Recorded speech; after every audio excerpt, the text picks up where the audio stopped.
Bonjour à tous et à toutes, c'est Nomen et bienvenue dans cette nouvelle vidéo. Sur la chaîne, on a déjà abordé à plusieurs reprises les micros de la marque Fifine, des microphones qui sont reconnus pour être d'excellents rapports qualité-prix.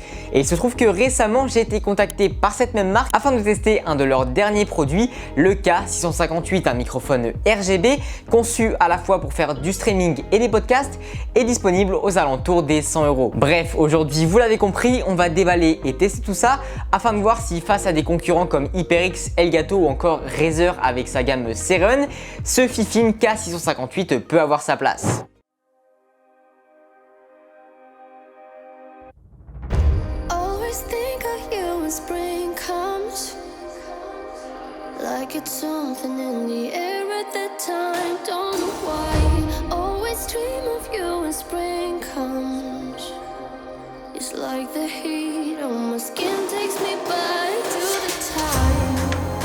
You on a Friday, halfway out at the door of the club, playing soul on the weekends, stayed in bed till Wednesday, fell in love with you right there and then. I was young, couldn't see that.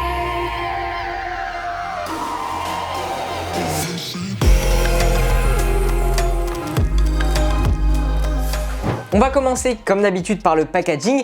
De ce point de vue là, pas grand chose à dire, c'est assez simple. On retrouve au-dessus de la boîte les différentes caractéristiques et fonctionnalités dont on va disposer avec ce micro. Micro qui a d'ailleurs l'air plutôt bien emballé, ça fait plaisir. À l'intérieur, on va retrouver pas mal d'éléments. Tout d'abord, un petit guide d'installation que bien entendu on ne lira pas, mais c'est toujours bon à savoir. Une espèce d'araignée qui va permettre de limiter les chocs et les vibrations ressenties par le micro.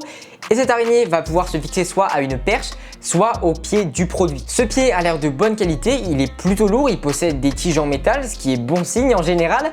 Après, Fifine me l'a reprécisé, très clairement c'est un pied qui va être à utiliser de manière provisoire si jamais vous n'avez pas encore de perche.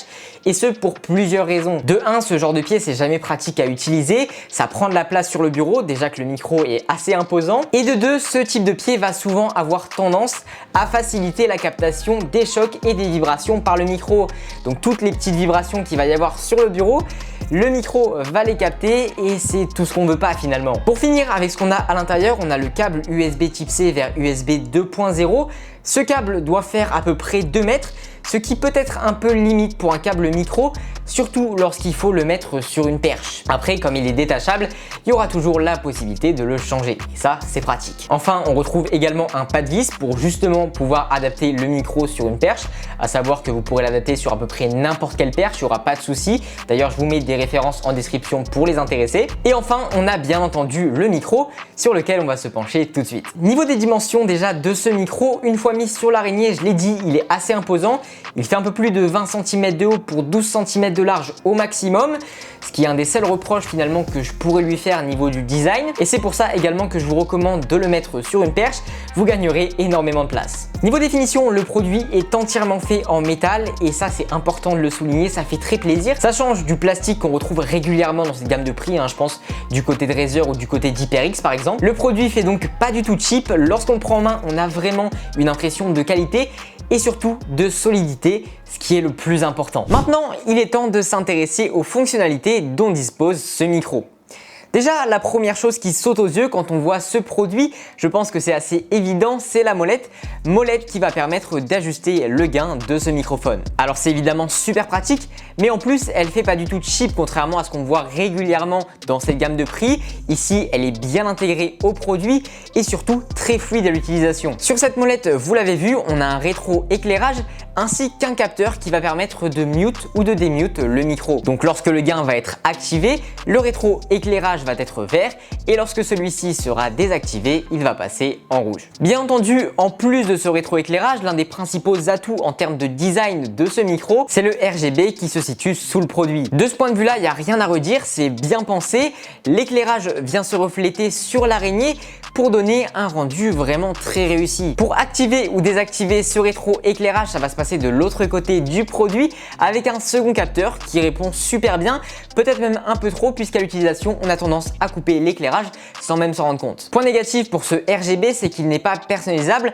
Après, ça reste un micro, donc logiquement l'éclairage c'est quelque chose d'ultra secondaire de ce point de vue là, mais ça me permet de préciser que ce micro n'est pas non plus accompagné d'un quelconque logiciel qui, au-delà de l'éclairage, aurait pu permettre d'ajuster par exemple la qualité d'enregistrement du produit. À ce niveau là, c'est un peu regrettable, surtout vu le prix du produit. Enfin, pour finir avec les fonctionnalités, au-dessous de ce produit, en plus de la prise USB type C, on va également retrouver une prise jack 3.5 mm. Cette prise jack va permettre de brancher un casque qui permettra d'entendre ce que le micro enregistre en temps réel. C'est une fonctionnalité qui peut être super pratique si vous êtes streamer ou alors si vous êtes sur Discord en train de parler à pas mal de potes en même temps et que vous souhaitez quand même un peu entendre ce que vous racontez. Mais bon, tout ça c'est des fonctionnalités qui en soi restent secondaires, le plus important sur un micro étant la qualité d'enregistrement sur laquelle on va se pencher tout de suite. Pour ce qui est de la directivité, ici on est sur un micro cardioïde, donc un micro qui va principalement capter les sons venant de face, beaucoup moins ceux sur le côté, et il va absolument ignorer les sons venant de derrière. C'est donc un micro qui, comme la marque l'a indiqué, va être idéal pour les streamers ou pour les vidéastes qui souhaitent faire des formats podcast par exemple. En effet, on est censé n'avoir aucun bruit de fond, aucun bruit environnant pour venir perturber l'enregistrement. Bien sûr, ça c'est sur le papier, il est temps de vérifier tout ça. Me voici donc sur le Fifine K658 ou Fine K658. On m'a fait un briefing là-dessus, mais je ne sais toujours pas comment ça se prononce correctement. Mais bref, comme vous pouvez l'entendre, la qualité du son est juste excellente. Encore plus au prix auquel il est proposé. La première chose qui saute aux yeux, ou plutôt aux oreilles, c'est qu'il n'y a vraiment aucun bruit de fond, ça se voit sur l'enregistrement. Le micro ne perçoit absolument aucun bruit environnant, ce qui donne un son super clair.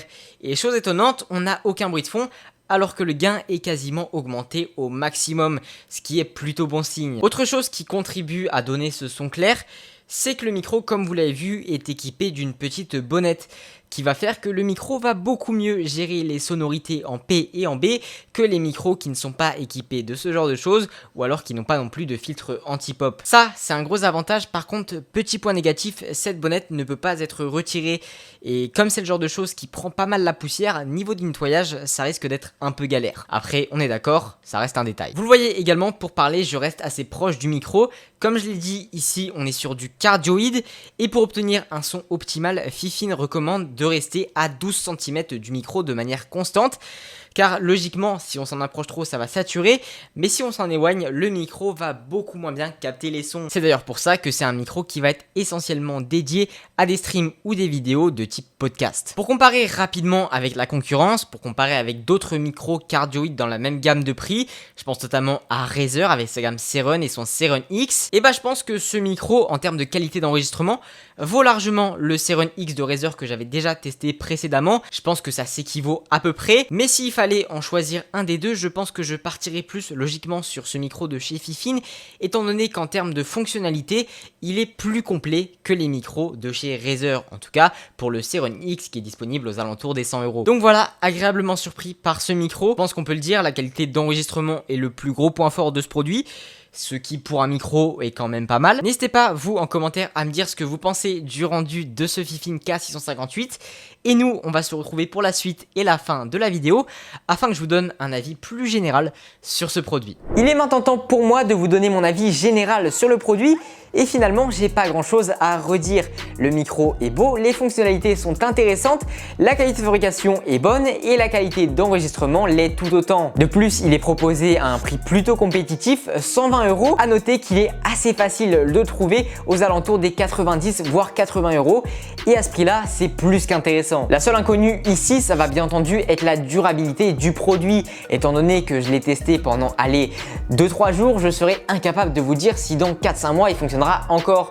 Mais connaissant les autres produits de la marque, de ce point de vue-là, je me fais pas trop d'inquiétude. Pour ceux que ça intéresse, bien entendu, vous pourrez retrouver tous les liens du produit en description, y compris mon lien Amazon affilié qui me rapportera de l'argent à chaque achat. Donc merci à ceux qui passeront par là. Bref, j'espère que cette vidéo vous a plu. Si c'est le cas, n'hésitez pas à me le faire savoir en mettant un petit pouce bleu, un commentaire et en vous abonnant avec la cloche si c'est pas déjà fait, pour être au courant quand je sors une nouvelle review. Sur ce, c'était Nomen, moi je vous dis à très bientôt pour une prochaine vidéo. Prenez soin de vous et joyeux Noël. Bye. Yeah.